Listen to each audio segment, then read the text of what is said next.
상처에 스친 작은 여우의 혀는 위로처럼 부드러웠다. 그러나 시간이 흐르자 상처는 썩어 번지고 살아있는 살 속에서 꿈틀거림이 태어난다. 통증은 밤마다 깊어지고 몸은 속부터 비어간다. 여우의 침에는 살을 먹는 유충이 숨어 있었다. 그것은 밖에서 안으로 천천히 파고들어 남는 것은 차가운 뼈뿐이다. 옛날, 아주 먼 옛날에 구름도 쉬어가고 바람도 잠시 머물다 간다는 깊은 산골짜기 마을에 강수라는 이름의 건실한 나무꾼이 살고 있었습니다. 이 마을은 사방이 높은 산으로 둘러싸여 있어 해가 일찍 지고 밤이 길었지만 사람들의 인심만큼은 넉넉하고 따뜻하여 누구 하나 굶는 이 없이 서로 돕고 사는 평화로운 곳이었습니다. 강수는 어려서 부모님을 여의고 혼자 힘으로 집안을 일으켜 세운 부지런한 청년이었는데 마을 사람들은 그의 성실함과 착한 심성을 칭찬하며 입을 모아 말하곤 했습니다. 그는 매일 새벽닭이 울기도 전에 일어나 지게를 지고 산을 오르며 하루를 시작했고 해가 뉘엿뉘엿 넘어갈 때쯤이면 묵직한 장작을 가득 싣고 내려와 아궁이에 불을 지피며 소박하지만 행복한 하루를 마무리하곤 했습니다. 강수가 사는 집은 마을 어귀에서도 조금 떨어진 곳에 자리 잡고 있었는데 뒤로는 울창한 대나무 숲이 있어 바람이 불 때마다 사각거리는 소리가 났고 앞으로는 맑은 개울물이 흘러 사계절 내내 물소리가 끊이지 않는 명당이었습니다. 그의 아내인 연희는 손끝이 야무지고 마음씨가 고운 여인으로 강수가 나무를 해오면 정성껏 밥상을 차리고 집안 구석구석을 쓸고 닦아 늘 반질반질 윤이 나게 가꾸었습니다. 두 사람은 비록 가진 것은 많지 않았으나 서로를 아끼고 위하는 마음만은 남부러울 것이 없었고 마을 사람들은 그 부부를 보며 참으로 보기 좋은 한 쌍이라며 덕담을 아끼지 않았습니다. 어느 늦가을 산에는 붉고 노란 단풍이 절정을 이루고 바닥에는 낙엽이 수북이 쌓여 걸을 때마다 바스락거리는 소리가 유난히 크게 들리는 계절이었습니다. 그날도 강수는 여느 때와 다름없이 깊은 산속으로 들어가 겨울을 날 땔감을 구하고 있었는데 평소보다 더 깊숙한 골짜기까지 들어가게 되었습니다. 익숙한 길을 벗어나 낯선 덤불숲을 헤치고 나아가던 강수의 귀에 무언가 가늘고 애처로운 울음소리가 들려왔고 그는 걸음을 멈추고 소리가 나는 쪽으로 조심스럽게 다가갔습니다. 그곳에는 하얀 털을 가진 조그마한 여우 한 마리가 그리덩굴과 가시덤불이 뒤엉킨 곳에 뒷다리가 끼어 옴짝달싹 못하고 있었는데 털은 윤기가 흘렀으나 겁에 질린 눈망울은 파르르 떨리고 있었습니다. 강수는 산짐승을 함부로 잡지 않는다는 평소의 신조대로 여우를 불쌍히 여겨 조심스럽게 다가가 엉킨 덩굴을 걷어내고 가시를 치워주기 시작했습니다. 여우는 처음에는 강수를 경계하며 날카로운 이빨을 드러내고 으르렁거렸으나 강수가 부드러운 목소리로 달래며 덩굴을 풀어주자 이내 저항을 멈추고 얌전해졌습니다.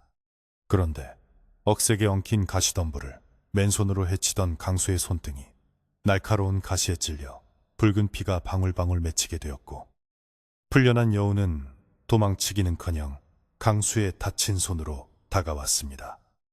여우는 마치 고마움을 표시하려는 듯 혹은 상처를 위로하려는 듯 자신의 혀로 강수의 피가 흐르는 손등을 부드럽게 핥기 시작했는데 그 느낌이 일반 짐승의 혀와는 달리 묘하게 차갑고 끈적했습니다. 강수는 순간 섬뜩한 기분이 들어 손을 빼려 했으나 여우의 혀가 닿은 곳에서 느껴지는 알 수 없는 시원함에 잠시 그 행동을 내버려 두었습니다. 여우가 혀를 거두자마자 강수는 서둘러 짐을 챙겨 일어났고 여우는 잠시 강수를 빤히 쳐다보더니 덤불 속으로 쏜살같이 사라져버렸습니다. 산을 내려오는 내내 강수의 머릿속에는 방금 전 만난 여우의 묘한 눈빛과 차가운 혀의 감촉이 생생하게 남아 떠나지 않았는데 그것은 단순한 짐승과의 만남이라기보다는 무언가 설명할 수 없는 기이한 체험처럼 느껴졌습니다. 손등의 상처는 깊지 않아 보였고 피도 금방 멈추었지만 여우가 핥았던 자리는 마치 얼음을 올려놓은 듯 싸늘한 냉기가 감돌았고 때때로 찌릿한 통증이 팔목을 타고 올라오는 것 같았습니다. 강수는 날이 어두워지기 전에 집에 도착하기 위해 발걸음을 재촉했고 마을 어귀에 들어섰을 때는 이미 해가 지고 집마다 저녁 짓는 연기가 모락모락 피어오르고 있었습니다. 집에 도착한 강수는 마당에 장작을 내려놓고 아내 연희가 건네주는 따뜻한 물로 손과 발을 씻었는데 이상하게도 손등의 상처 부위는 물이 닿아도 아무런 감각이 느껴지지 않았습니다. 보통 상처에 물이 닿으면 쓰라리기 마련인데 여우가 핥았던 그 자리는 마치 남의 살처럼 감각이 무뎌져 있었고 자세히 들여다보니 상처 주변의 살색이 멍이 든 것처럼 거무튀튀하게 변해 있었습니다. 강수는 대수롭지 않게 여기며 산에서 험한 가시에 찔려서 그렇겠거니 하고 생각했고 아내에게는 쓸데없는 걱정을 끼치기 싫어 여우를 만난 이야기는 하지 않은 채 그저 일을 하다가 조금 긁혔다고만 둘러대었습니다. 아내 연희는 상처에 된장을 발라주며 조심하라고 당부했고 강수는 아내의 정성 어린 손길에 마음이 놓여 피로가 몰려오는 것을 느꼈습니다. 그날 저녁 밥상은 가을물을 썰어 넣은 시원한 뭇국과 갓 지은 뎁쌀밥이었는데 강수는 평소처럼 밥을 2그릇이나 비울 정도로 식욕이 왕성했습니다. 하지만 밥을 먹는 도중에도 간간히 손등이 가려워 숟가락을 쥔 손을 멈추고 상처 부위를 긁적여야 했는데 긁으면 긁을수록 가려움증은 해소되지 않고 오히려 피부 안쪽 깊은 곳에서 무언가 꿈틀거리는 듯한 미세한 진동이 느껴졌습니다. 강수는 자신이 너무 예민해진 탓이라 생각하며 고개를 저었지만 그 가려움은 단순한 피부의 문제가 아니라 뼛속에서부터 우러나오는 듯한 기분 나쁜 감각이었습니다. 밤이 깊어지자 마을은 쥐 죽은 듯 고요해졌고 강수와 연희는 따뜻한 아랫목에 이불을 깔고 자리에 누웠지만 강수는 쉽게 잠을 이룰 수 없었습니다. 창호지 문 밖에서는 찬바람이 불어 문풍지가 떨리는 소리가 들려왔고 멀리서 산짐승 울음소리가 간헐적으로 들려왔는데 그 소리가 낮에 만난 여우의 울음소리와 비슷하게 느껴져 등골이 오싹해졌습니다. 강수는 잠든 아내가 깰까봐 조심스럽게 몸을 뒤척이며 손등을 문질렀는데 어둠 속에서 상처 부위를 만져보니 낮보다 조금 더 부어오른 것 같았고 열이 나기 시작했습니다. 상처에서는 묘하게 비릿하면서도 달큰한 냄새가 희미하게 풍겨 나왔는데 그것은 썩어가는 냄새 같기도 하고 잘 익은 과일 냄새 같기도 한 기이한 향기였습니다.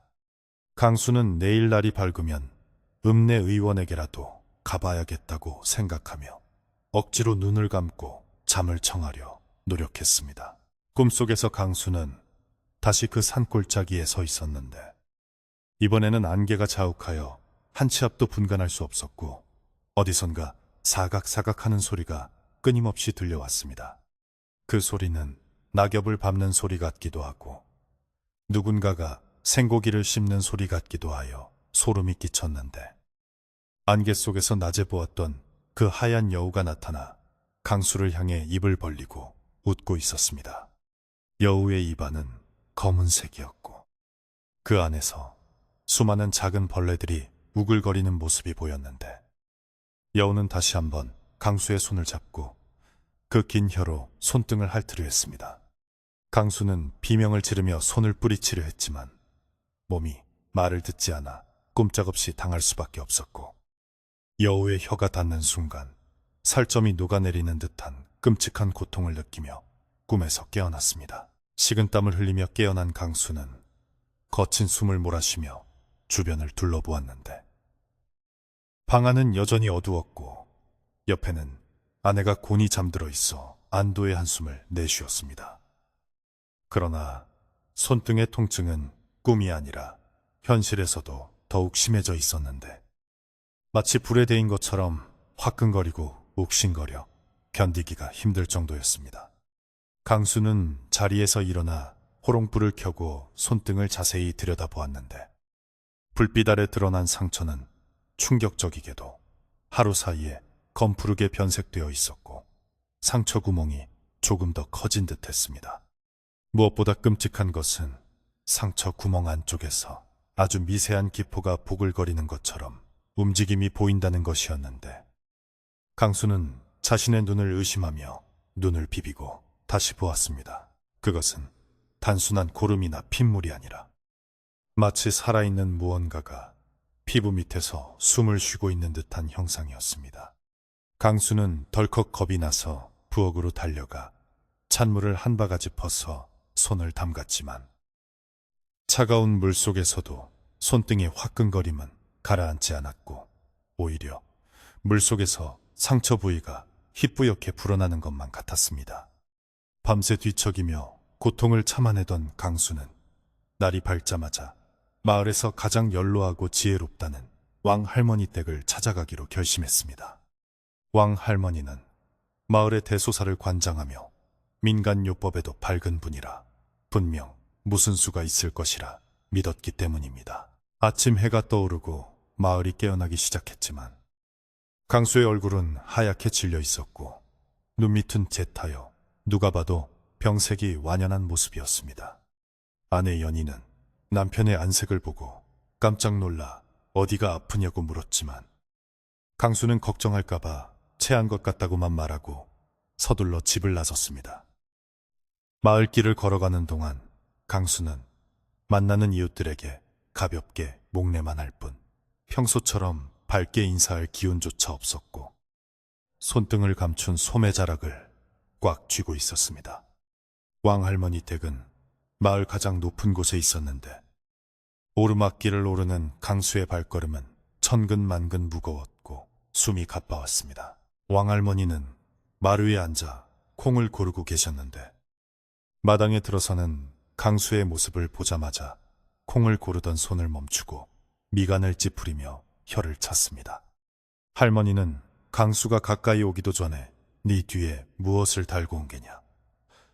비릿한 냄새가 진동을 하는구나 라고 말씀하시며 매서운 눈초리로 강수를 쏘아보았습니다.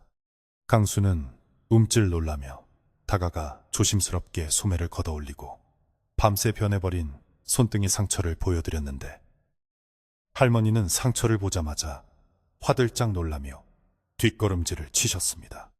할머니의 입에서는 이건 산 사람의 상처가 아니야. 짐승의 저주가 서린 게야 라는 말이 흘러나왔고 강수는 그 말에 다리에 힘이 풀려 주저앉고 말았습니다. 왕할머니는 급히 부엌으로 들어가 소금 한 줌을 들고 나와 강수의 손등에 뿌렸는데 소금이 닿자마자 상처에서는 치익 하는 소리와 함께 검은 연기가 피어오르며 강수는 뼈가 깎이는 듯한 고통에 비명을 질렀습니다. 소금은 순식간에 검게 변해버렸고 상처 안에서는 무언가가 맹렬하게 요동치는 것이 눈에 띌 정도로 선명해졌습니다. 왕할머니는 심각한 표정으로 이건 보통 독이 아니다. 숲속의 요물이 내 살을 탐하고 들어왔구나. 내 힘으론 역부족이니 큰일이다. 라고 중얼거렸습니다.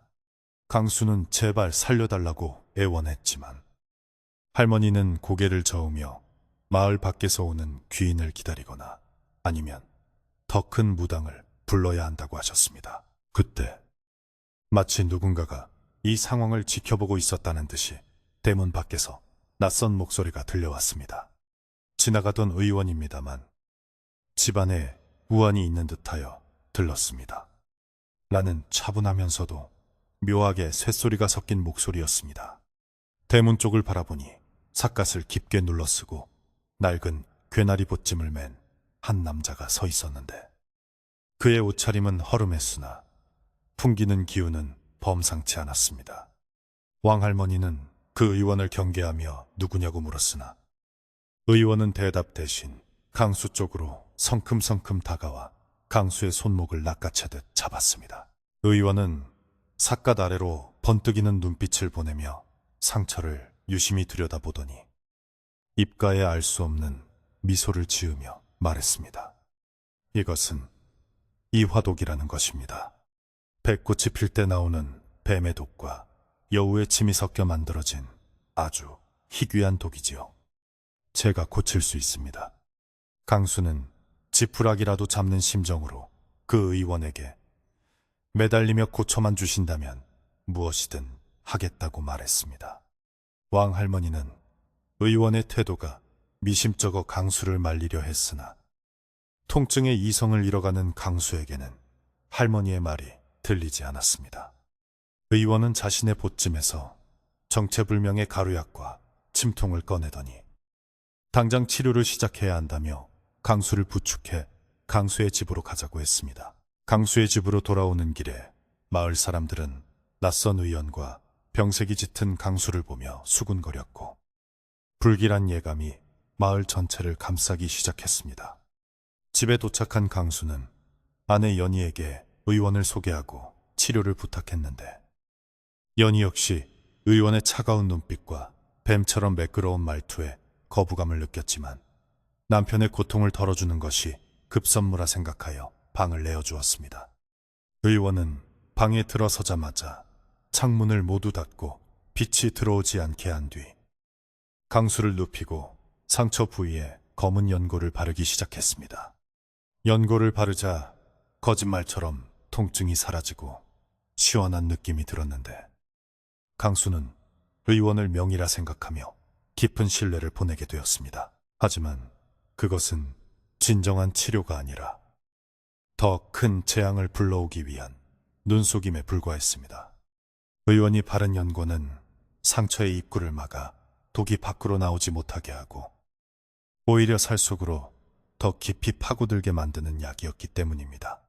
강수가 잠시 잠이 든 사이 의원은 방 한 구석에 앉아 의미심장한 표정으로 보찜 속에서 작은 항아리를 꺼내어 어루만지고 있었습니다.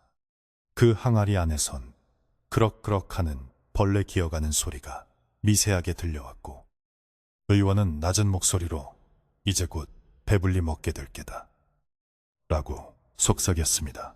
저녁이 되자 강수의 열은 다시 오르기 시작했고 이번에는 손등뿐만 아니라 팔 전체가 검붉게 부어오르기 시작했습니다. 아내 연희가 물수건으로 찜질을 해주려 했으나 의원은 절대 상처에 물을 대면 안 된다며 엄하게 꾸짖고 연희를 방 밖으로 내쫓았습니다. 방 안에는 오직 의원과 강수만이 남았고 의원은 촛불 하나만을 켜놓은 채 강수의 팔을 주무르며 주문 같은 것을 외우고 있었습니다. 강수는 몽롱한 의식 속에서 자신의 팔 안에서 무언가가 뼈를 긁는 듯한 소리를 들었지만 몸을 움직일 수 없어 그저 신음만 흘릴 뿐이었습니다. 마당에 나와 있던 연희는 방 안에서 들려오는 남편의 신음소리와 의원의 중얼거리는 소리에 불안감을 감추지 못하고 서성거렸습니다. 그때 왕할머니가 지팡이를 짚고 강수의 집으로 찾아오셨는데 할머니의 표정은 아까보다 훨씬 더 심각하고 단호해 보였습니다. 왕할머니는 연희에게 그 의원이라는 자, 사람의 냄새가 나지 않는다. 아무래도 네 남편이 산에서 데려온 것이 상처뿐만이 아닌 것 같다. 라고 말씀하시며 부엌으로 가서 팥과 쑥을 준비하라고 이르셨습니다. 연희는 떨리는 손으로 할머니가 시키는 대로 준비를 서둘렀고 밤하늘에는 달무리가 저 불길한 기운을 더했습니다. 방 안의 강수는 이제 팔을 넘어 어깨까지 통증이 번져오고 있었고 귓가에는 수천 마리의 벌레가 날갯짓하는 듯한 윙윙거리는 이명소리가 들려왔습니다. 의원은 강수의 고통을 즐기는 듯한 표정으로 바라보며 독이 아주 맛있게 익어가고 있군. 살이 연해지고 뼈가 드러날 때가 가장 맛있는 법이지. 라고 혼잣말을 했습니다. 강수는 그제야 이 의원이 자신을 고치러 온 것이 아니라 자신을 먹잇감으로 삼으려 한다는 것을 희미하게 깨닫기 시작했습니다. 하지만 이미 독기운이 온몸으로 퍼져 손가락 하나 까딱할 수 없는 상태였고 그의 눈앞에는 낮에 보았던 하얀 여우의 환영이 아른거렸습니다. 여우의 환영은 의원의 얼굴과 겹쳐 보였고 의원의 눈동자는 어느새 짐승의 그것처럼 세로로 찢어져 노란 빛을 띠고 있었습니다. 강수는 공포에 질려 비명을 지르려 했지만 목소리가 나오지 않았고 자신의 팔뚝 피부가 물결치듯 울렁거리는 것을 공포에 질린 눈으로 바라보아야만 했습니다. 그것은 마치 피부 아래에서 수많은 벌레들이 떼를 지어 이동하는 것과 같은 끔찍한 광경이었고 강수의 살은 점점 생기를 잃고 썩은 나무 껍질처럼 푸석해져 가고 있었습니다. 이 깊은 밤, 고립된 산골 마을의 외딴 집에서 벌어지는 이 기이하고 공포스러운 일은 이제 막 시작되었을 뿐이었습니다. 밤은 더욱 깊어져 사방이 칠흑 같은 어둠에 잠겼고 강수의 집 주위에는 평소에 들리지 않던 부엉이 우는 소리만이 처량하게 메아리 쳤습니다. 의원이 들어간 안방문은 굳게 닫혀 있었고 문틈 사이로 흘러나오는 희미한 호롱불 빛만이 방 안에서 무슨 일이 일어나고 있는지 짐작하게 할 뿐이었습니다. 마루 끝에 쪼그리고 앉아있던 아내 연희는 불안한 마음에 손톱을 물어뜯으며 방 안의 동정에 귀를 기울였지만 가끔씩 들려오는 남편의 억눌린 신음소리와 의원의 낮은 흥얼거림 외에는 아무것도 알 수가 없었습니다. 차라리 문을 벌컥 열고 들어가고 싶은 마음이 굴뚝 같았으나 치료에 방해가 되면 남편의 목숨이 위태로울 수도 있다는 의원의 엄포가 생각나 차마 발을 뗄 수가 없었습니다. 시간이 얼마나 흘렀을까. 닫혀있던 방문이 드르륵 소리를 내며 열리고 그 의원이 땀을 뻘뻘 흘리며 밖으로 나왔습니다. 그는 마치 큰 싸움을 치른 사람처럼 지쳐 보였으나 그 눈빛만은 여전히 기이하게 번들거리고 있어 보는 사람을 주눅들게 만들었습니다. 의원은 연희를 보더니 대뜸 부엌에 가서 닭을 잡아 고아오라고 지시했는데 환자에게 먹일 것이 아니라 기력을 쓴 자신이 먹어야겠다는 말투였습니다. 연희는 집안에 귀한 알을 낳아주는 씨암탉을 잡아야 한다는 사실에 잠시 망설였지만 남편을 살려주는 은인이라 생각하여 군말 없이 부엌으로 향해 칼을 들었습니다. 부엌에서 닭을 삶는 동안 구수한 냄새가 집안에 퍼지자 방 안에 누워있던 강수의 코끝에도 그 냄새가 닿았습니다. 며칠을 앓느라 배가 고플 법도 하건만 강수는 음식 냄새가 역겹게 느껴져 구역질이 올라오는 것을 간신히 참아야 했습니다. 이상하게도 그는 익힌 고기 냄새보다는 오히려 자신의 썩어가는 팔에서 나는 비릿하고 달큰한 냄새가 더 향긋하게 느껴지는 착각에 빠져들고 있었습니다. 이것은 그의 몸이 서서히 사람의 성질을 잃고 짐승이나 벌레의 습성을 닮아가고 있다는 무시무시한 증거였으나 혼미한 정신 속의 강수는 그 변화를 제대로 인지하지 못했습니다. 연희가 정성껏 구워낸 닭백숙을 소반에 받쳐내오자 의원은 체면도 차리지 않고 허겁지겁 손으로 닭다리를 뜯어먹기 시작했습니다. 그 모습이 어찌나 개걸스럽고 흉하던지 마치 며칠 굶은 산짐승이 먹이를 뜯는 것 같아 연희는 고개를 돌리고 말았습니다. 의원은 뼈까지 으드득 씹어먹으며 순식간에 그릇을 비웠고 입가에 묻은 기름기를 소매로 대충 닦아내며 만족스러운 트림을 했습니다. 그는 배를 두드리며 연희에게 환자의 상태가 심각하니 내가 며칠 더 머물며 지켜봐야겠다. 그동안 끼니마다 고기 반찬을 올리도록 하라. 고 뻔뻔스럽게 요구했습니다. 다음 날 아침 마을 공동 우물가에는 강수의 집에 대한 소문이 흉흉하게 퍼지기 시작했습니다. 물을 기르러 나온 아낙네들은 삼삼오오 모여 낯선 의원의 행색과 밤새 강수의 집에서 들려온 이상한 소리에 대해 수군거렸습니다. 개울 건너 사는 칠성네는 어제 저녁에 그 집 앞을 지나는데 사람 그림자가 아니라 털이 북실북실한 짐승 그림자가 창호지에 비치는 걸 봤다니까. 라고 말하며 몸서리를 쳤습니다. 사람들은 설마 하며 웃어넘기려 했지만 모두의 마음 한구석에는 알 수 없는 두려움이 자리 잡고 있었고 누구 하나 선뜻 강수의 집을 찾아가 보려 하지 않았습니다.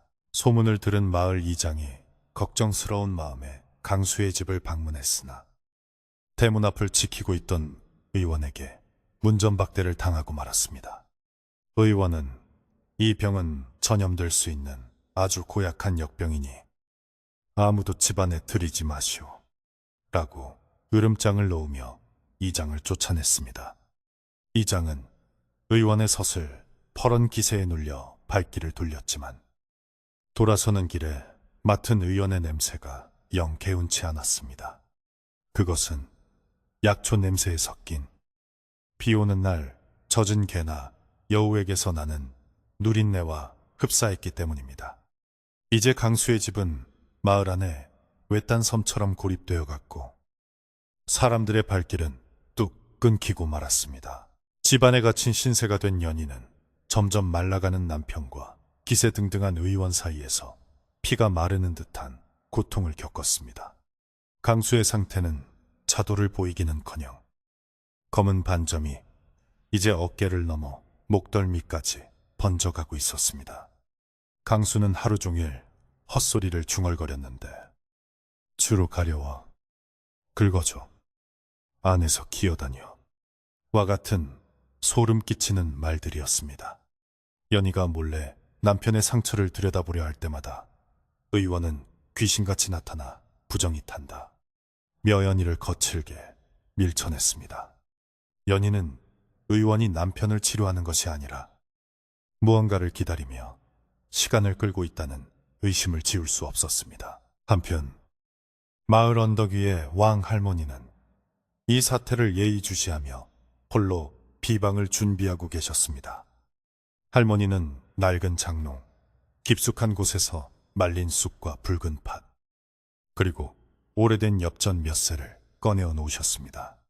할머니는 지나가는 동네 아이를 불러 몰래 연희에게 전가를 보냈는데 그 의원의 그림자를 잘 살펴보아라.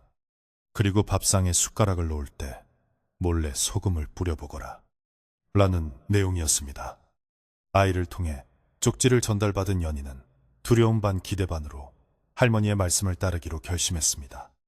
그날 저녁, 연희는 의원의 저녁상에 올릴 국에 평소보다 많은 양의 소금을 몰래 타 넣었습니다.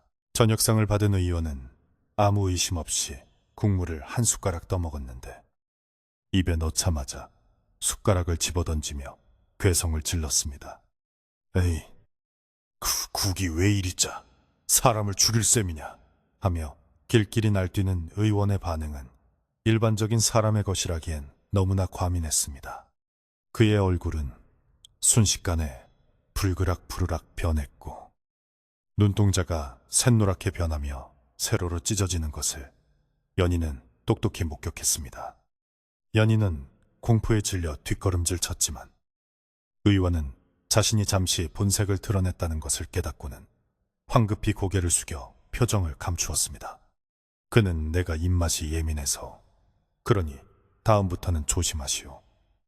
라고 얼버무렸지만 연희의 의심은 이제 확신으로 바뀌었습니다. 그날 밤 강수는 끔찍한 악몽과 현실의 경계에서 고통스러워하고 있었습니다. 그의 왼팔은 이제 사람의 팔이라고 보기 힘들 정도로 부풀어 올랐고 피부는 얇은 막처럼 투명해져 그 아래 핏줄과 근육이 훤히 비칠 정도였습니다. 그런데 그 투명한 피부 아래로 쌀알만한 하얀 알갱이들이 빽빽하게 들어차 있는 것이 보였고 그 알갱이들은 제각각 살아서 꿈틀거리고 있었습니다. 그것은 바로 여우의 혀에 묻어있던 독충의 알들이 부화하여 유충이 된 것이었는데 이 끔찍한 벌레들이 강수의 살과 피를 빨아먹으며 무럭무럭 자라나고 있었던 것입니다. 의원은 강수가 잠든 틈을 타 상처 부위에 귀를 갖다 대고 그 소리를 즐기고 있었습니다. 사각사각.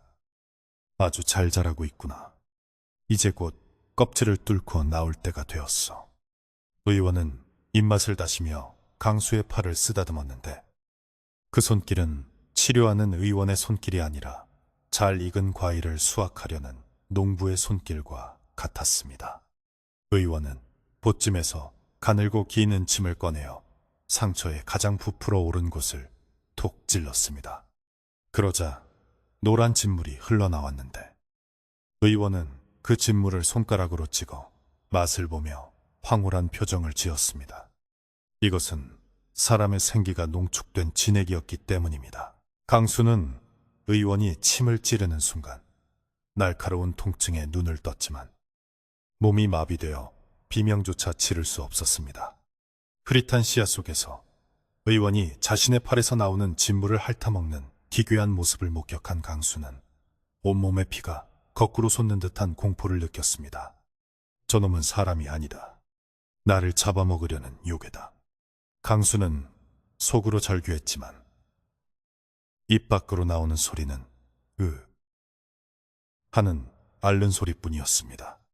의원은 강수가 깨어난 것을 눈치채고는 씩 웃으며 조금만 더 참으시오. 내일이면 모든 고통이 끝날 것이오. 라고 속삭였습니다. 그 말은 치료가 된다는 뜻이 아니라 강수의 목숨이 닿을 것이라는 사형 선고와도 같았습니다. 다음 날 의원은 연희를 불러 중대 발표를 하듯 말했습니다. 환자의 독이 뼛속까지 스며들어 보통 약으로는 고칠 수가 없소. 내 스승님이 계신 산에 가서 특별한 영약을 가져와야 하는데 약값이 만만치가 않소. 의원은 집문서와 논문서를 내놓으라고 노골적으로 요구했습니다. 연희가 난색을 표하자 의원은 남편의 목숨보다 재물이 더 중요하단 말이오 라며 호통을 쳤습니다. 연희는 당장이라도 왕 할머니에게 달려가고 싶었지만 의원이 밖으로 나가는 것을 감시하고 있어 꼼짝할 수가 없었습니다. 이제 집안의 기둥뿌리까지 뽑힐 위기에 처하게 된 것입니다. 그 시각 마을 어귀의 느티나무 아래에는 까마귀 떼가 새까맣게 몰려들어 강수의 집 쪽을 향해 울어대고 있었습니다. 마을 노인들은 까마귀가 저렇게 모여드는 걸 보니 그 집에 초상치를 일이 생기려나 보다 라며 혀를 찼습니다. 왕할머니는 지팡이를 짚고 나와 그 광경을 지켜보며 때가 되었다. 더 지체하다가는 강수놈이 뼈도 못 추리겠구나 라고 혼잣말을 하셨습니다. 할머니는 품속에 넣어둔 붉은 주머니를 만지작거렸는데 그 안에는 여우가 가장 싫어한다는 묘한 냄새가 나는 가루가 들어 있었습니다. 할머니는 마을 청년 몇 명을 불러 모아 비장한 표정으로 무언가를 지시하기 시작했습니다. 강수의 집안에선 상황이 급박하게 돌아가고 있었습니다. 의원은 연희가 문서를 내놓지 않자 본색을 드러내며 거칠게 집안을 뒤지기 시작했습니다. 그는 장롱을 뒤엎고 쌀독을 깨뜨리며 난동을 부렸는데 그 힘이 장사 같아서 연희가 말릴 엄두를 낼 수 없었습니다. 난장판이 된 집안 꼴을 보며 연희는 주저앉아 통곡했고 방 안의 강수는 그 소리를 들으며 피눈물을 흘렸습니다. 자신의 어리석음 때문에 여우를 살려주었다가 집안이 풍비박산나고 아내까지 고생시키는 것이 한스러웠습니다. 그때 강수의 팔 피부가 투둑하는 소리와 함께 조금 찢어졌습니다. 찢어진 피부 틈으로 새끼 손가락만한 하얀 머리가 쑥 튀어나왔는데 그것은 구더기 같기도 하고 작은 뱀 같기도 한 흉측한 벌레였습니다. 벌레는 고개를 좌우로 흔들더니 다시 살 속으로 파고들려 했는데 그 끔찍한 고통은 상상을 초월하는 것이었습니다. 강수는 고통에 몸부림치며 침대에서 굴러떨어졌고 그 소리를 들은 의원은 하던 짓을 멈추고 방으로 뛰어들어왔습니다. 바닥에 쓰러진 강수와 그의 팔에서 꿈틀거리는 벌레를 본 의원은 하하하, 드디어 꽃이 피었구나. 이제 수확할 때가 되었다 라고 광수하며 춤이라도 출듯이 기뻐했습니다. 의원은 보찜에서 날카로운 칼을 꺼내들고 강수에게 다가갔습니다. 그는 강수를 치료하려는 것이 아니라 강수의 몸을 숙주로 삼아 키워낸 저주받은 벌레들을 꺼내어 자신의 보약으로 삼으려는 속셈이었습니다. 강수는 다가오는 칼날을 보며 이것이 자신의 마지막임을 직감하고 눈을 질끈 감았습니다. 아내 연희는 의원의 광기 어린 웃음소리에 놀라 방문을 열었고 칼을 든 의원과 쓰러진 남편을 보고 비명을 질렀습니다. 안 돼, 이 악마야. 연희는 부엌칼을 들고 의원에게 달려들었지만 의원은 가소롭다는 듯 손짓 한 번으로 연희를 벽으로 날려버렸습니다. 벽에 부딪힌 연희는 정신이 혼미해지는 와중에도 남편을 살려야 한다는 일념으로 기어가 의원의 바지가랑이를 붙잡았습니다. 의원은 귀찮다는 듯 연희를 발로 차버리려 했지만 그 순간 대문이 쾅 하고 열리며 이 요망한 것아 썩 물러가지 못할까 하는 호령 소리가 천둥처럼 울려 퍼졌습니다. 왕할머니가 마을 청년들을 이끌고 들이닥친 것이었습니다. 왕할머니의 손에는 김이 모락모락 나는 붉은 팥죽 한 그릇이 들려 있었고 청년들은 횃불과 몽둥이를 들고 의원을 에워쌌습니다. 의원은 갑작스러운 방해꾼들의 등장에 당황하며 칼을 숨기고 짐짓 점잖은 척하려 했지만 이미 그의 눈은 붉게 충혈되어 있었고 입가에는 탐욕스러운 침이 흘러내리고 있어 누가 봐도 사람이 아니었습니다. 왕할머니는 조금도 물러서지 않고 의원을 노려보며 꾸짖었습니다. 내 놈이 배나무 고래 늙은 여우라는 것을 내가 모를 줄 알았더냐. 감히 사람의 탈을 쓰고 들어와 선량한 목숨을 탐하다니. 하늘이 두렵지 않으냐. 할머니의 일갈에 의원의 얼굴이 일그러지며 짐승의 으르렁거리는 소리를 내기 시작했습니다. 이제 숨막히는 대치 속에서 진짜 싸움이 시작되려 하고 있었습니다. 왕할머니의 호통 소리가 강수의 집 대들보를 울리고 좁은 방 안에는 팽팽한 긴장감이 감돌았습니다. 횃불을 든 마을 청년들의 그림자가 벽면을 가득 채우며 일렁거렸고 그 불빛에 비친 의원의 얼굴은 인간의 것인지 짐승의 것인지 분간하기 어려울 정도로 기괴하게 일그러져 있었습니다. 의원은 칼을 쥔 손을 부들부들 떨며 왕 할머니를 노려보았는데 그 눈빛에서는 살기가 뿜어져 나와 방 안의 공기마저 차갑게 얼어붙게 만들었습니다. 그러나 왕할머니는 지팡이를 바닥에 쿵 소리가 나게 내리찍으며 조금도 물러서지 않고 의원의 길을 제압하려 했습니다. 할머니의 뒤에선 청년들은 몽둥이를 고쳐주며 마른 침을 삼켰으나 의원에게서 풍겨나오는 비릿한 피냄새와 썩은 내에 압도되어 선뜻 나서지 못하고 주춤거렸습니다. 의원은 짐짓 억울하다는 표정을 지으며 비굴한 목소리로 변명하기 시작했습니다. 이 무지한 촌부들이 사람 살리는 의원에게 무슨 짓들이요? 이 환자는 지금 촌각을 다투는 위중한 상태요. 내가 당장 저 살을 도려내지 않으면 독이 심장까지 퍼져 죽고 말 것이요. 그의 목소리는 애절하기까지 하여 사정을 모르는 사람이 들었다면 정말로 억울한 누명을 쓴 명이라고 착각할 정도였습니다. 마을 청년들 중 몇몇은 의원의 그럴싸한 말솜씨에 현혹되어 혹시 우리가 생사람을 잡는 것은 아닌가 하고 서로의 얼굴을 쳐다보며 웅성거렸습니다. 연희마저도 의원의 저토록 당당한 태도에 순간적으로 혼란을 느꼈으나 바닥에 쓰러진 남편의 팔에서 기어나오는 벌레를 보고는 정신을 다잡았습니다. 왕할머니는 코웃음을 치며 들고 있던 팥죽 그릇을 의원의 발치에 냅다 던져버렸습니다. 닥쳐라. 이 요물아. 내 놈 혓바닥이 아무리 매끄러워도 내 눈은 속이지 못한다. 이것이 정령 사람을 살리는 약이라면 네 몸에 닿아도 아무렇지 않아야 할 터. 뜨거운 팥죽이 바닥에 튀며 의원의 발목과 신발에 튀었는데 그 순간 믿을 수 없는 일이 벌어졌습니다. 팥죽이 닿은 의원의 발목에서 치익 하는 소리와 함께 검은 연기가 피어오르더니 살타는 냄새가 진동하며 의원이 짐승처럼 울부짖기 시작한 것입니다. 그것은 뜨거워서 지르는 비명이 아니라 마치 상극인 기운이 닿아 뼈가 녹는 듯한 고통에 찬 절규였습니다. 의원은 고통을 참지 못하고 펄쩍 뛰며 뒤로 물러났는데 그 과정에서 쓰고 있던 삿갓이 벗겨지고 묶었던 머리카락이 풀어헤쳐졌습니다.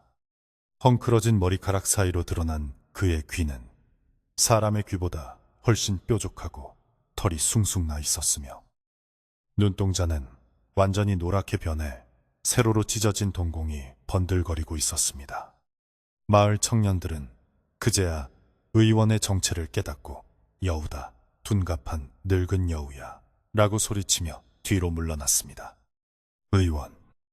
아니, 늙은 여우는 자신의 정체가 탄로나자 더 이상 사람 흉내를 낼 필요가 없다는 듯 굽었던 허리를 펴고 기괴한 웃음소리를 흘리기 시작했습니다. 크흐. 제법이구나. 늙으니 내 정체를 알아보는 인간이 아직 남아있다니. 그때 바닥에 쓰러져 있던 강수가 극심한 고통에 몸을 뒤틀며 신음했습니다. 그의 왼팔은 이제 퉁퉁 부어오르다 못해 터지기 일보 직전이었는데 얇아진 피부 막 아래로 수백 마리의 유충들이 미친 듯이 꿈틀거리는 모습이 횃불빛에 적나라하게 드러났습니다. 그것은 마치 잘 익은 석류가 터져 알맹이가 쏟아지기 직전의 모습과 흡사했으나 그 알맹이가 살아있는 구덕이라는 점이 보는 이들을 경악하게 만들었습니다. 왕 할머니는 혀를 차며 저것을 보아라. 저게 어찌 병을 고치는 것이냐. 사람의 몸을 밭으로 삼아 제 새끼들을 키운 게야 라고 소리쳤습니다. 사람들은 그 끔찍한 광경에 할 말을 잃고 입을 다물지 못했습니다.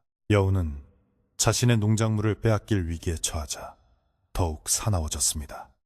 내 새끼들이다. 인간의 피와 살을 먹여 애지중지 키운 내 귀한 보약들이란 말이다. 감히 너희들이 망치게 둘 줄 아느냐. 여우는 손톱을 길게 드러내며 강수에게 달려들려 했습니다. 지금이라도 강수의 팔을 잘라내어 그 안에 들어찬 유충들을 챙겨 달아나려는 속셈이었습니다. 연희는 공포에 떨면서도 남편을 지키기 위해 몸을 던져 강수를 끌어안았고 왕 할머니는 청년들에게 뭘 멍하니 있느냐. 놈을 막아라. 저놈이 강수 몸에 손을 대면 끝장이다 라고 호령했습니다. 청년들은 용기를 내어 몽둥이를 휘두르며 여우에게 달려들었지만 여우의 몸놀림은 바람처럼 빨라 몽둥이질을 요리조리 피했습니다. 오히려 여우가 휘두르는 날카로운 손톱에 옷이 찢어지고 상처를 입는 청년들이 속출했습니다. 좁은 방 안은 순식간에 아수라장이 되었고 깨진 팥죽 그릇 조각과 찢어진 장판, 여기저기 튀긴 핏자국으로 엉망이 되었습니다. 여우는 벽을 타고 천장으로 뛰어오르더니 석가래 위에 매달려 아래를 내려다보며 조롱했습니다. 어리석은 것들. 너희들이 아무리 발버둥 쳐봤자 저놈의 몸은 이미 내 새끼들의 집이 되었다. 곧 저 살가죽을 뚫고 나와 날개를 달고 날아갈 것이다. 여우의 말대로 강수의 상태는 급격히 나빠지고 있었습니다. 팔의 피부 곳곳이 톡톡 터지며 하얀 유충들이 머리를 내밀기 시작했는데 공기에 노출된 유충들은 맹렬한 기세로 꿈틀거리며 밖으로 기어나오려 했습니다. 유충이 나올 때마다 강수는 생살이 찢겨나가는 고통에 기절했다. 깨어나기를 반복했고 흘러나온 피와 고름이 바닥을 적셨습니다. 연희는 울면서 수건으로 나오는 벌레들을 닦아내려 했지만 닦아내도 끝이 없이 밀려나오는 벌레떼의 속수무책이었습니다.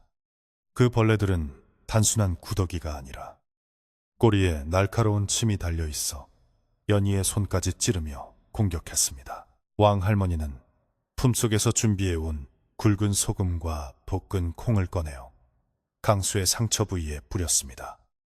썩 물러가라, 삿된 것들아. 소금 맛 좀 보아라. 소금이 닿자 유충들은 격렬하게 몸부림치며 녹아내리거나 다시 살 속으로 파고들었는데 그 과정에서 강수가 겪는 고통은 이루 말할 수 없었습니다. 하지만 이것이 유일한 방법이었기에 할머니는 멈출 수가 없었습니다. 석가래 위의 여우는 자신의 새끼들이 죽어가는 것을 보고 격분하여 괴성을 지르며 바닥으로 뛰어내렸습니다.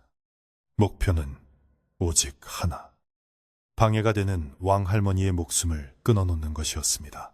여우가 왕할머니를 향해 날아들자 곁에 있던 칠성네 아들이 쇠스랑을 들어 여우의 앞을 막아섰습니다. 쇠스랑과 여우의 발톱이 부딪히며 챙 하는 쇳소리가 났고 힘에서 밀린 청년이 뒤로 나동그라졌습니다. 하지만 그 짧은 틈을 타 다른 청년들이 멍석을 들어 여우를 덮치려 했고 여우는 잽싸게 몸을 비틀어 마루로 도망쳤습니다. 방 안에서 싸우기 불리하다고 판단한 여우는 마당으로 나가 넓은 곳에서 사람들을 해치우려는 심산이었습니다. 다 나와라. 오늘 이 마을을 피바다로 만들어주마. 여우는 마당 한가운데 서서 흉흉한 기운을 내뿜으며 으르렁거렸습니다. 마당에는 밤바람이 거세게 불어 횃불이 위태롭게 흔들렸고 하늘의 달은 구름에 가려 빛을 잃었습니다. 여우의 그림자는 불빛에 비쳐 집채만하게 커져 보였고 그 주위로 알 수 없는 검은 아지랑이가 피어오르는 듯했습니다. 마을 사람들은 낫과 깻미를 들고 여우를 포위했지만 누구도 먼저 달려들지 못하고 대치만 하고 있었습니다. 그때 방 안에서 연희의 비명소리가 들려왔습니다. 할머니, 남편이. 남편 숨이 넘어갈 것 같아요. 여우와의 싸움에 정신이 팔린 사이 강수의 독이 심장 근처까지 퍼져버린 것입니다. 왕할머니는 다급하게 방으로 다시 들어갔고 강수의 안색이 흑빛으로 변해 숨을 헐떡이는 것을 보았습니다. 팔의 상처에서는 이제 검붉은 피가 솟구치고 있었고 그 피 냄새를 맡은 마당의 여우는 더욱 흥분하여 날뛰기 시작했습니다. 피 냄새다. 잘 익은 피 냄새야.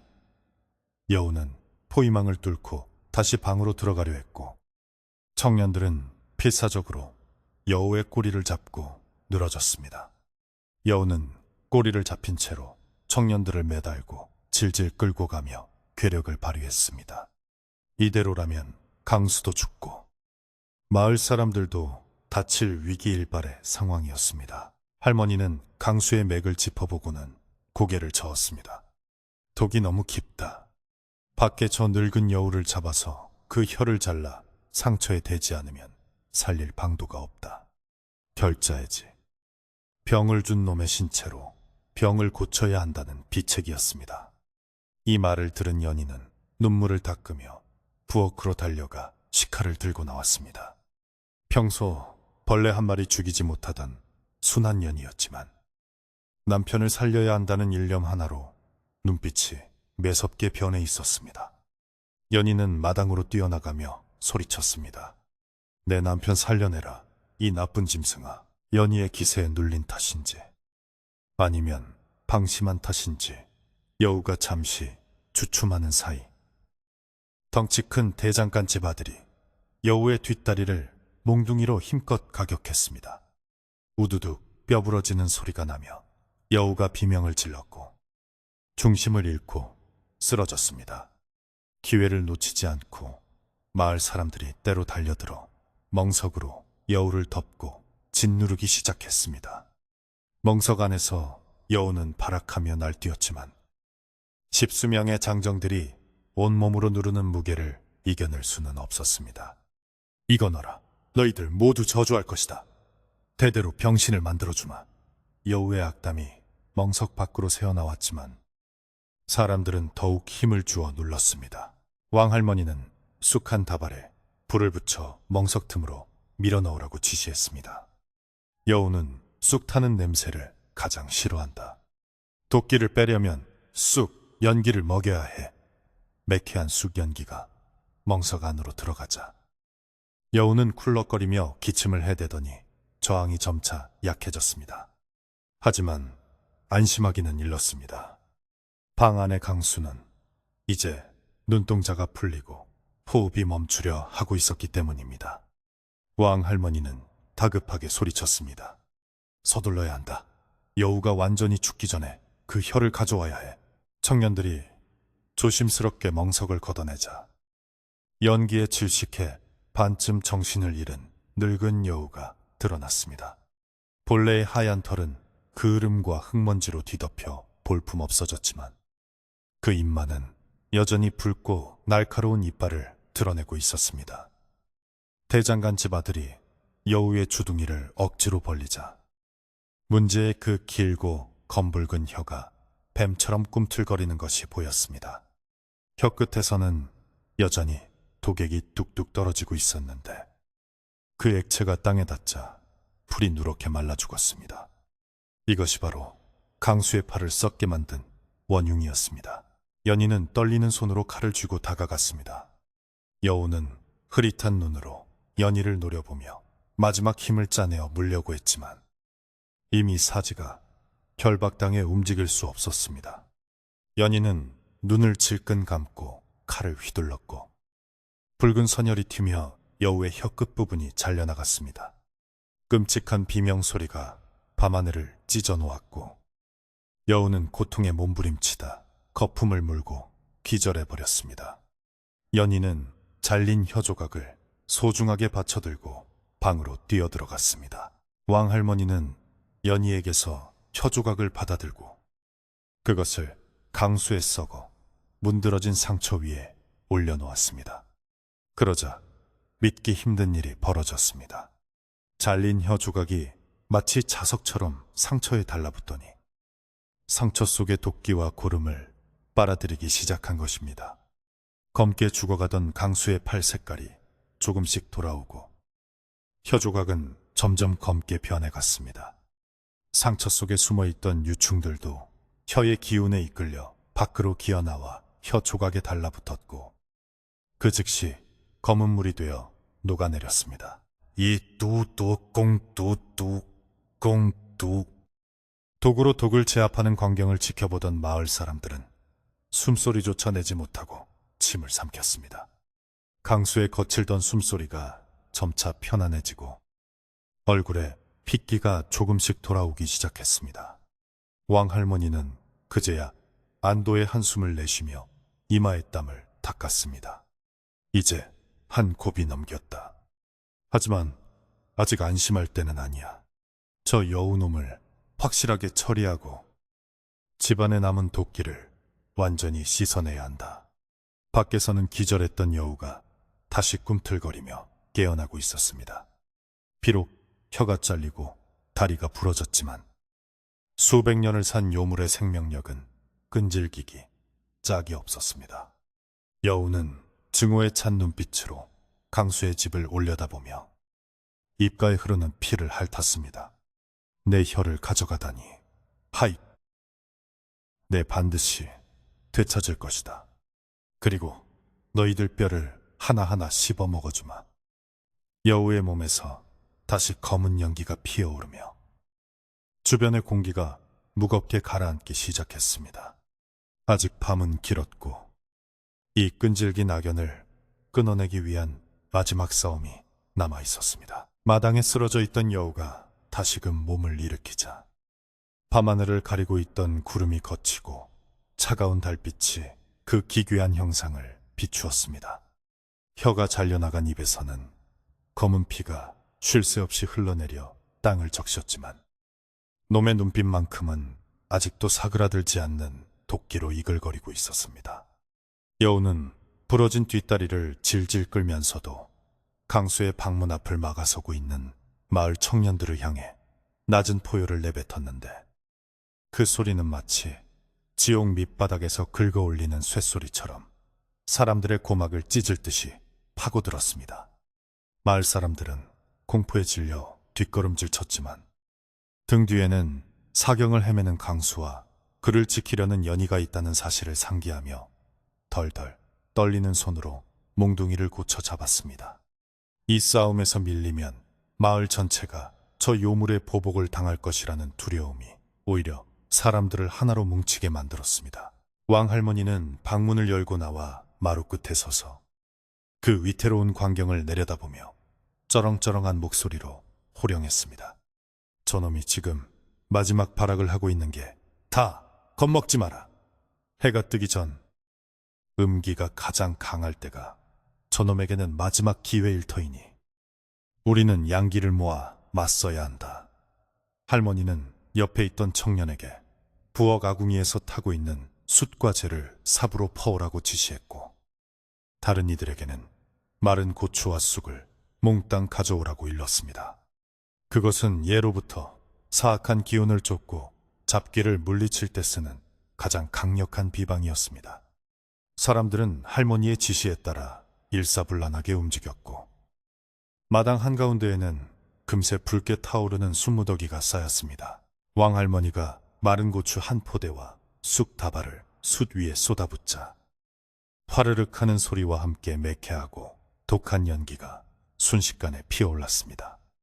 맵고 알싸한 고추 타는 냄새와 쑥의 진한 향이 섞인 하얀 연기는 바람을 타고 여우가 서 있는 쪽으로 맹렬하게 퍼져나갔습니다. 일반 사람들에게도 눈물 콧물을 쏙 빼게 만드는 독한 연기였지만 짐승의 예민한 코와 감각을 가진 게다가 상처 입은 여우에게는 치명적인 독가스나 다름없었습니다. 여우는 연기가 덮쳐오자 괴로움에 몸부림치며 기침을 토해냈고 그 와중에도 어떻게든 연기를 피해보려 이리저리 뛰어다녔지만 마을 사람들이 둥글게 포위하고 있어 도망칠 곳이 없었습니다. 콜록, 콜록, 이 독한 것들, 인간들이 독보다 더 독하구나. 여우는 사람의 말을 흉내내며 욕설을 퍼부었지만 목소리는 점점 쉰 소리로 변해갔고 힘이 빠지고 있었습니다. 매운 연기 속에서 여우의 모습은 점점 흐릿해지다가 마침내 펑하는 소리와 함께 인간의 형상을 완전히 잃고 본래의 모습으로 돌아갔습니다. 목까지는 찢겨 나갔고 그 자리에 남은 것은 꼬리가 3개 달린 집채만 한 크기의 흉측한 늙은 여우 한 마리뿐이었습니다. 털은 듬성듬성 빠져 흉물스러웠고 등에는 고름이 흐르는 상처가 가득하여 그동안 얼마나 많은 악행을 저지르며 살아왔는지를 짐작게 했습니다. 본 모습을 드러낸 여우는 더 이상 인간의 말로 현혹할 수 없게 되자 짐승 본연의 야성으로 마지막 공격을 시도하려 했습니다. 하지만 마을 사람들은 이제 물러서지 않았습니다. 대장간집 아들을 필두로 장정들이 횃불을 들고 고함을 지르며 포위망을 좁혀갔습니다. 물러가라, 이 더러운 요물아, 우리 마을에서 당장 꺼져라. 사람들의 함성 소리가 합쳐지자 마치 천둥 소리처럼 몰려 퍼졌고 그 기세에 눌린 여우는 귀를 뒤로 젖히고 꼬리를 말아넣으며 뒷걸음질 쳤습니다. 여우는 자신이 이 싸움에서 졌음을 그리고 더 이상 이곳에서 먹잇감을 구할 수 없음을 깨달았습니다. 상처 입은 몸으로 이 많은 사람들과 불과 매운 연기를 당해낼 재간이 없었던 것입니다. 여우는 원한 서린 눈으로 왕 할머니와 연희가 있는 안방 쪽을 한번 노려보더니 이내 방향을 틀어 마을 뒷산으로 향하는 낮은 담장을 훌쩍 뛰어넘어 도망쳤습니다. 쫓아라. 다시는 얼씬도 못하게 쫓아버려. 마을 청년들이 몽둥이를 들고 뒤를 쫓으려 했으나 왕 할머니가 손을 들어 제지했습니다. 되었다. 쫓지 마라. 혀가 잘리고 다리가 부러졌으니 10년 안에는 다시 힘을 쓰지 못할 게다. 궁지에 몰린 쥐가 고양이를 문다고 굳이 쫓아가서 화를 입을 필요 없다. 지금 중요한 것은 도망친 놈이 아니라 여기 남은 사람을 살리는 일이다. 할머니의 말씀에 사람들은 추격을 멈추고 거친 숨을 몰아쉬며 마당으로 돌아왔습니다. 여우가 사라진 자리에는 핏자국과 찢어진 옷가지들만이 널브러져 있어 치열했던 싸움의 흔적을 보여주었습니다. 한편 방 안에서는 기이하고도 신비로운 치유의 과정이 계속되고 있었습니다. 강수의 팔 상처 위에 올려진 잘린 여우, 혀 조각은 처음에는 붉은색이었으나 시간이 지날수록 숫덩이처럼 새카맣게 변해갔습니다. 그것은 강수의 몸속에 퍼져 있던 도끼와 유충들을 한계까지 빨아들였음을 의미했습니다. 연희는 숨죽여 그 모습을 지켜보다가 혀조각이 더 이상 색이 변하지 않고 딱딱하게 굳어지자 왕할머니를 쳐다보았습니다. 방으로 들어온 할머니는 고개를 끄덕이며 이제 됐다. 저 더러운 것을 떼어내거라. 손으로 만지지 말고 부젓가락을 쓰거라. 라고 이르셨습니다. 연희가 부젓가락으로 조심스럽게 검게 굳은 혀조각을 집어올리자 찌익 하는 소리와 함께 끈적한 점액이 실처럼 늘어지며 떨어졌습니다. 그 혀조각 아래 드러난 강수의 상처는 놀랍게도 붓기가 눈에 띄게 가라앉아 있었고 검푸르던 피부색도 옅은 분홍빛을 되찾아가고 있었습니다. 그러나 상처 구멍 안에는 아직 빠져나오지 못한 죽은 유충들의 사체가 하얗게 박혀 있어 징그러움을 더했습니다. 왕할머니는 미리 준비해둔 소금물 대야를 가져오라고 하여 깨끗한 무명천에 소금물을 적셔 상처 부위를 닦아내기 시작했습니다. 따가울 게다. 하지만 이 과정을 거쳐야 남은 찌꺼기까지 싹 씻겨나간다. 할머니가 소금물로 상처를 닦아내자 기절해 있던 강수가 미간을 찌푸리며 얕은 신음소리를 냈습니다. 아파. 그것은 며칠 만에 듣는 고통에 찬 비명이 아닌 사람다운 목소리였습니다. 소금물이 닿을 때마다 상처 속에 박혀있던 죽은 유충들이 씻겨나왔고 검은 핏물이 맑은 선홍색 피로 바뀔 때까지 할머니의 손길은 멈추지 않았습니다. 연희는 옆에서 남편의 이마에 맺힌 식은땀을 닦아주며 여보, 조금만 참아요. 다 끝났어요. 이제 살았어요. 라고 끊임없이 속삭이며 눈물을 흘렸습니다. 마지막으로 왕할머니는 곱게 빻은 쑥가루와 송진을 섞어 만든 약재를 상처 구멍에 채워넣고 깨끗한 삼배로 단단히 동여매었습니다. 이 약은 새살을 돋게 하고 남은 독을 중화시킬 게다. 이제 한숨 자고 일어나면 열도 내리고 정신이 돌아올 게야. 치료를 마친 할머니는 그제야 긴장이 풀린 듯 자리에 주저앉으셨습니다. 방 안을 가득 채우던 썩은 냄새와 비린내도 쑥향기와 소금물 냄새로 덮여 사라졌고 방 안의 공기는 한결 가볍고 상쾌해졌습니다. 창호지 문 밖으로는 어스름한 새벽빛이 스며들기 시작했고 닭들이 대를 치며 아침을 알리는 소리가 들려왔습니다. 날이 완전히 밝자 마을 사람들은 누가 먼저랄 것도 없이 강수의 집 마당을 청소하기 시작했습니다. 여우가 흘리고 간 핏자국을 물로 씻어내고 흙으로 덮었으며 의원 행세를 하던 여우가 머물던 건넛방의 이불과 옷까지 그리고 그가 쓰던 보찜과 정체불명의 약재들을 모두 마당으로 끌어내어 불을 질렀습니다. 나쁜 기운은 불에 태워 없애야 해. 싹 다 태워버려. 활활 타오르는 불길 속에서 여우의 물건들은 검은 연기를 내뿜으며 재로 변해갔고 사람들은 그 불을 보며 지난밤의 공포를 털어버렸습니다. 이웃 안악들은 각자의 집에서 쌀과 반찬을 조금씩 가져와 마당 한켠에 솥을 걸고 죽을 쑤었습니다. 밤새 싸우느라 허기진 장정들과 마음을 졸인 연희를 먹이기 위해서였습니다. 구수한 쌀죽 냄새가 퍼지자 집안에는 다시 사람 사는 온기가 감돌기 시작했습니다. 연희는 부엌에서 갓 끓인 맑은 미음을 그릇에 담아 조심스럽게 안방으로 들어갔습니다. 강수는 깊은 잠에 빠져 있었으나 얼굴색은 평온해 보였고 호흡도 규칙적이었습니다. 연희가 남편의 손을 잡자 강수가 천천히 눈을 떴습니다. 연희야, 물.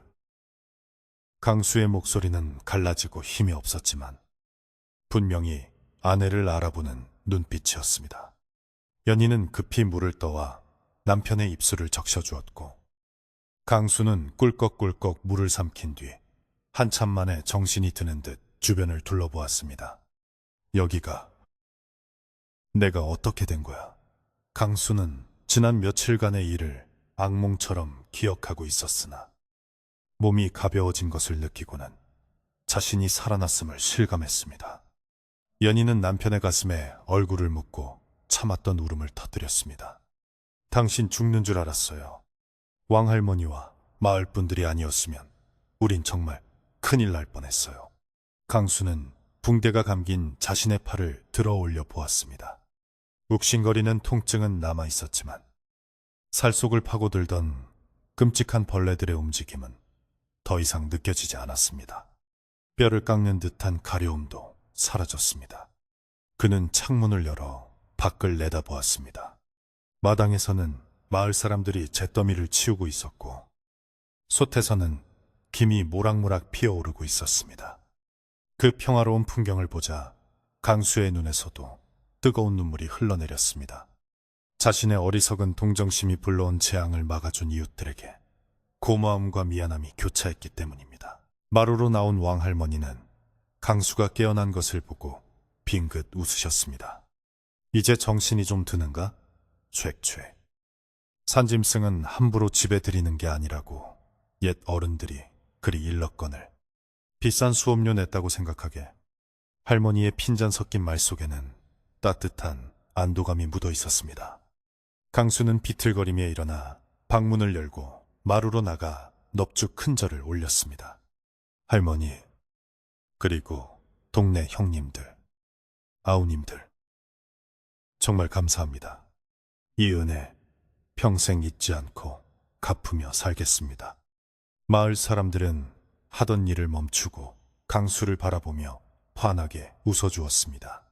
강수, 자네가 살았으니 됐네. 어서 몸이나 추스르게. 대장간집 아들이 껄껄 웃으며 말했습니다. 그날 점심, 강수의 집 마당에서는 조촐하지만 뜻깊은 잔치가 벌어졌습니다. 마을 사람들이 가져온 음식들을 나누어 먹으며 밤새 있었던 무용담을 늘어놓았습니다. 내가 쇠스랑으로 놈의 다리를 걸지 않았으면 놓쳤을 거야.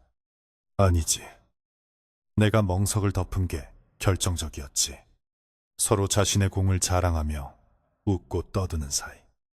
마을을 짓누르던 공포와 긴장은 봄눈 녹듯 사라졌습니다.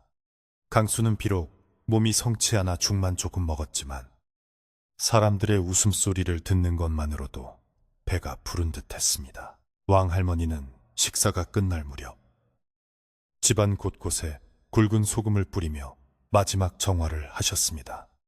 대문 앞, 장독대, 화장실, 그리고 여우가 넘나들던 담장 밑까지 하얀 소금이 뿌려졌습니다.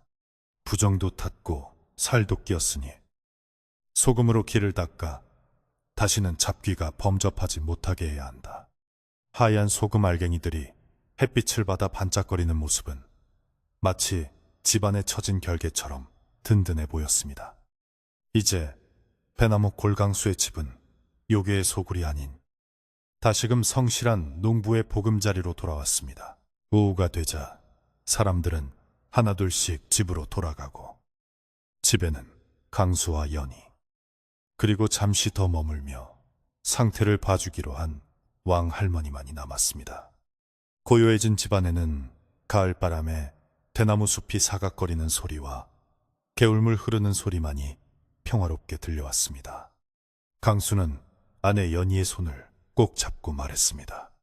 다시는 당신 눈에서 눈물 나게 하지 않을게. 내 욕심과 부주의로 당신을 너무 고생시켰어. 연희는 고개를 저으며 미소 지었습니다. 아니에요. 당신이 무사하니 저는 더 바랄 게 없어요. 우리 이제 나쁜 일 다 겪었으니 좋은 일만 있을 거예요. 그날 저녁, 해가 서산으로 넘어가며 온 세상을 붉게 물들였습니다. 강수의 집 굴뚝에서는 다시 저녁밥 짓는 연기가 모락모락 피어올랐는데 그 연기는 여느 때보다 더 평온하고 따뜻해 보였습니다. 마을 사람들은 멀리서 그 연기를 보며 이제 강수네 집도 평안을 찾았구만 하고 안도했습니다. 독을 품은 여우의 저주는 마을 사람들의 정과 용기로 깨끗이 씻겨나갔고, 비 온 뒤에 땅이 굳어진다는 말처럼 강수의 가정과 마을의 결속은 더욱 단단해졌습니다.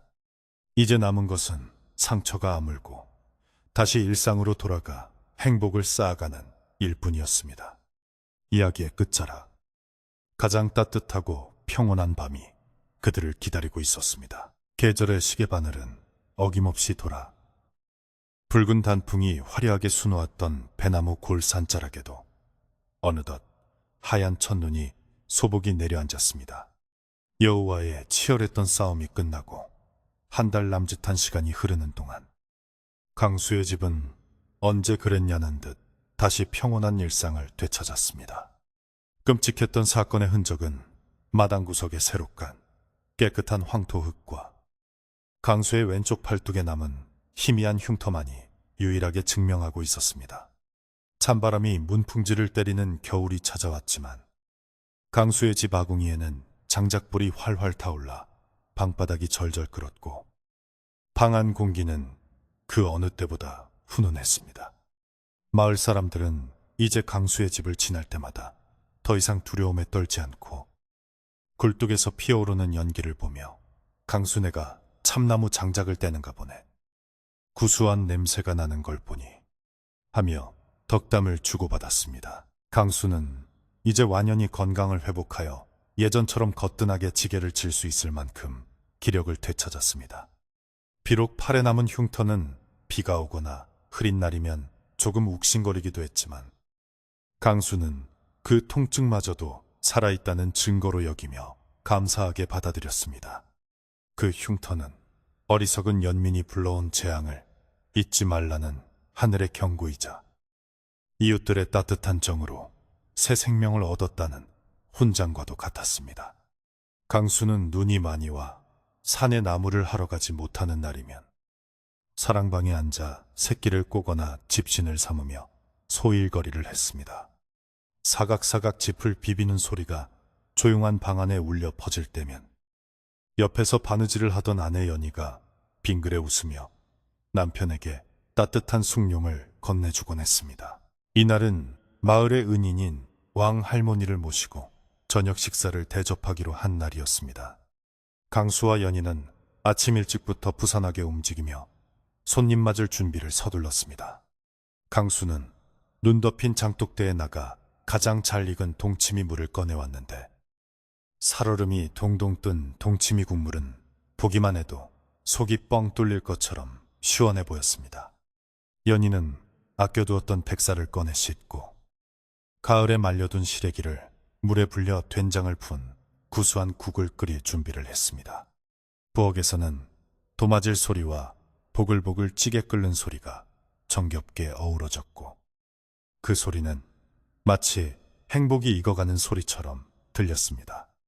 강수는 아궁이 불 조절을 하며 아내의 이마에 맺힌 땀을 닦아주었고 두 사람 사이에는 말하지 않아도 통하는 깊은 신뢰와 사랑이 흐르고 있었습니다. 해질 무렵이 되자 왕할머니가 지팡이를 짚고 강수의 집 살인문을 들어서셨습니다. 계시는가? 눈길이라 오는데 시간이 좀 걸렸구먼. 할머니의 목소리는 여전히 정정하셨지만 예전의 서슬퍼런 기세 대신 인자한 옆집 할머니의 모습으로 돌아와 계셨습니다. 강수는 버선발로 뛰어나가 할머니를 부축해 안방 아랫목 중에서도 가장 따뜻한 자리에 모셨습니다. 할머니, 어서 오세요. 날도 차운데 오시느라 고생하셨습니다. 강수가 깊이 허리 굽혀 인사하자 할머니는 강수의 어깨를 두드리며 몸은 좀 어떤가? 이제 얼굴에 핏기가 도는 게 사람 같아 보이네 그려 하며 껄껄 웃으셨습니다. 할머니의 웃음소리에 방 안의 냉기가 완전히 사라지는 듯 했습니다. 연희가 정성껏 차린 저녁상이 방으로 들어왔는데 상다리가 휘어질 정도로 푸짐했습니다. 윤기가 자르르 흐르는 흰 쌀밥과 뚝배기에서 김을 내뿜는 시래기 된장국, 노릇노릇하게 구운 조기 한 마리, 그리고 갖가지 산나물 반찬들이 정갈하게 놓여 있었습니다. 무엇보다 상가운데 놓인 강수가 특별히 구한 멧돼지 고기 수육은 김이 모락모락 나며 먹음직스러운 자태를 뽐냈습니다. 왕할머니는 상을 훑어보시더니 임금님 수라상이 부럽지 않구먼. 자네들 정성이 갸륵해서 내가 오래 살아야겠어 하시며 흡족해 하셨습니다. 세 사람은 오순도순 둘러앉아 밥을 먹기 시작했고 숟가락 부딪히는 소리와 후루룩 국물 마시는 소리가 따뜻한 화음을 만들어냈습니다. 식사를 하는 동안 왕할머니는 옛날 이야기를 하나둘씩 꺼내 놓으셨는데 그 중에는 이 마을에 전해 내려오는 여우 전설에 대한 이야기도 있었습니다. 원래 이 뒷산은 기운이 맑아 산신령이 지키던 곳이었는데 사람들이 욕심을 부려 산을 파헤치고 짐승을 함부로 잡으면서부터 삿된 것들이 꼬이기 시작했지. 그 늙은 여우도 본래는 산을 지키던 영물이었으나 인간에게 상처를 입고 원한을 품어 요괴가 된 게야. 할머니의 말씀에 강수는 뜨끔하여 숟가락을 잠시 멈추었습니다. 자신이 산에서 다친 여우를 보았을 때 느꼈던 연민이 사실은 자연의 섭리를 거스르는 오만함일 수도 있었다는 깨달음이 뒤늦게 찾아왔기 때문입니다.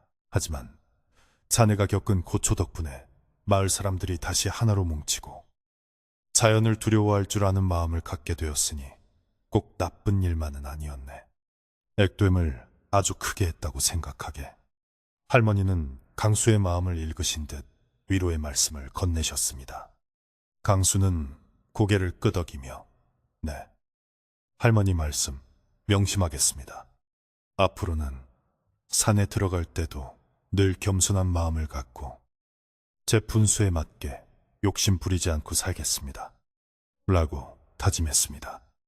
연희는 묵묵히 남편의 밥그릇에 생선살을 발라 올려주며 그 다짐을 응원했습니다. 따뜻한 밥 한 끼에 담긴 것은 단순히 배를 채우는 음식이 아니라 서로의 마음을 채워주는 위로와 치유의 약이었습니다. 식사가 끝나고 숭늉을 마실 때쯤 마을 이웃들이 하나둘 마시러 왔습니다. 대장간 집 아들은 큼지막한 군고구마를 한 봉지 안고 왔고 칠성네 아주머니는 갓 쪄낸 쑥개떡을 가져왔습니다. 강순에 불 켜진 거 보고 놀러왔지. 왕할머니도 계시네요. 좁은 방 안은 금세 마을 사람들로 북적였고 웃음꽃이 피어났습니다.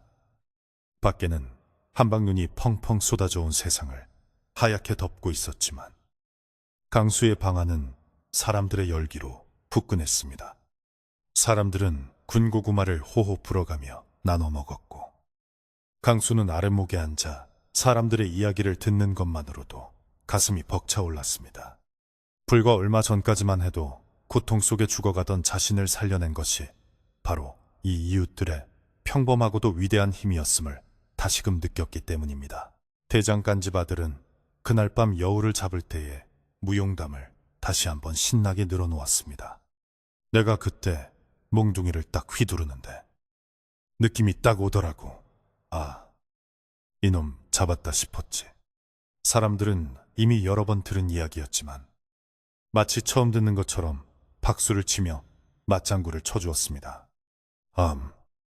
자네 힘이 장사지. 자네 아니었으면 우리 다 큰일 날 뻔했어. 칭찬이 오고 가는 사이 밤은 깊어가고 사람들의 얼굴에는 노곤한 행복감이 번졌습니다. 강수는 문득 창문을 열어 밖을 내다보았는데 달빛에 반사된 눈 덮인 마당이 대낮처럼 환했고 멀리 보이는 대나무 숲은 하얀 눈옷을 입고 고요히 잠들어 있었습니다. 왕할머니는 밤이 늦었다며 자리에서 일어나셨습니다. 늙은이가 너무 오래 앉아 있었구먼. 다들 내일 일도 나가야 하니 이만 파하세. 할머니의 말씀에 이웃들도 주섬주섬 일어났습니다. 강수와 연희는 대문 밖까지 배웅을 나갔습니다. 눈은 그쳤지만 밤 공기는 차가웠는데 강수는 그 차가움마저 상쾌하게 느껴졌습니다. 조심히들 가세요. 눈길 미끄러우니 살살 가시고요. 강수의 인사에 이웃들은 손을 흔들며 각자의 집으로 흩어졌습니다. 멀어지는 이웃들의 발자국 소리가 보드득 보드득 눈 밟는 소리와 함께 잦아들자 사방은 다시 깊은 정적에 잠겼습니다. 방으로 돌아온 강수와 연희는 이부자리를 폈습니다. 목화솜을 두툼하게 넣어 만든 솜이불은 보기만 해도 포근해 보였고 아랫목은 뜨끈뜨끈하여 몸을 누이면 금세 잠이 올 것만 같았습니다. 강수는 호롱불 심지를 돋우어 불빛을 은은하게 조절하고 아내 옆에 나란히 누웠습니다. 천장에 석가래를 올려다보며 강수는 지난 한 달간의 일을 주마등처럼 떠올렸습니다. 여우의 유혹, 끔찍한 고통, 절망적인 순간, 그리고 기적 같은 회생. 그 모든 것이 이제는 한바탕 꿈처럼 아득하게 느껴졌습니다. 하지만 팔을 스치면 느껴지는 흉터의 감촉이 이것이 꿈이 아닌 현실이었음을, 그리고 자신이 얼마나 소중한 기회를 다시 얻었는지를 일깨워 주었습니다. 여보, 앉아요? 연희가 나직한 목소리로 물었습니다. 강수는 고개를 돌려 아내를 바라보았습니다. 고생 탓에 얼굴이 조금 야위었지만 눈빛만은 여전히 맑고 고운 아내였습니다. 응, 잠이 잘 안 오네. 그냥 이렇게 당신이랑 따뜻한 방에 누워있다는 게 믿기지가 않아서. 강수가 아내의 손을 꼭 잡자 연희는 수줍게 웃으며 남편의 가슴에 얼굴을 기대었습니다. 이제 나쁜 일은 다 지나갔어요. 왕할머니 말씀대로 우리에겐 좋은 일만 남았을 거예요. 내년 봄에는 밭도 더 일구고 예쁜 아기도 낳아서 알콩달콩 살아요. 연희의 소박한 꿈 이야기에 강수의 입가에도 미소가 번졌습니다. 밤바람이 대나무 숲을 흔드는 소리가 들려왔지만 예전처럼 스산하거나 무섭게 들리지 않았습니다. 오히려 그 소리는 자장가처럼 부드럽게 들려와 강수의 눈꺼풀을 무겁게 만들었습니다. 강수는 마음속으로 다짐했습니다. 이 평화로운 일상을 지키기 위해, 그리고 자신을 살려준 이웃들과 자연에 보답하기 위해 남은 생을 더욱 성실하고 바르게 살겠노라고. 밖에는 늙은 여우가 도망친 산 너머로 별똥별 하나가 길게 꼬리를 그리며 떨어졌습니다. 그것은 마치 마을에 남아있던 마지막 예군이 사라지는 신호와도 같았습니다. 강수의 집 굴뚝에서는 이제 연기가 잦아들고 방 안의 호롱불도 가물가물 꺼져가고 있었습니다. 따뜻한 온돌방에서 서로의 체온을 느끼며 잠든 부부의 숨소리가 규칙적으로 들려왔습니다. 배나무골의 겨울밤은 깊고 고요했으며 눈 덮인 산천초목도 모두 숨을 죽이고 이 평화로운 밤을 지켜주고 있었습니다. 독을 품은 여우의 이야기는 이제 할머니들의 입을 통해 전해지는 옛날 이야기가 되어 아이들에게 욕심을 경계하고 자연을 존중하라는 교훈으로 남게 될 것입니다. 하지만 강수에게는, 그리고 우리에게는 무엇보다 소중한 것이 평범한 하루의 따뜻함이라는 것을 알려준 잊지 못할 기억이 되었습니다. 이제 마을의 모든 불이 꺼지고 오직 달빛만이 세상을 비추는 시간입니다. 강수와 연희도, 그리고 이 이야기를 듣는 당신도 어떤 근심 걱정 없이 편안하게 잠들 수 있는 밤입니다. 나쁜 기운은 모두 물러갔고 내일은 오늘보다 더 따뜻하고 맑은 햇살이 당신의 창가에 비칠 것입니다. 자, 이제 이불을 턱 밑까지 끌어당기시고 깊고 포근한 잠의 나라로 떠나보세요. 그럼 안녕히 주무세요.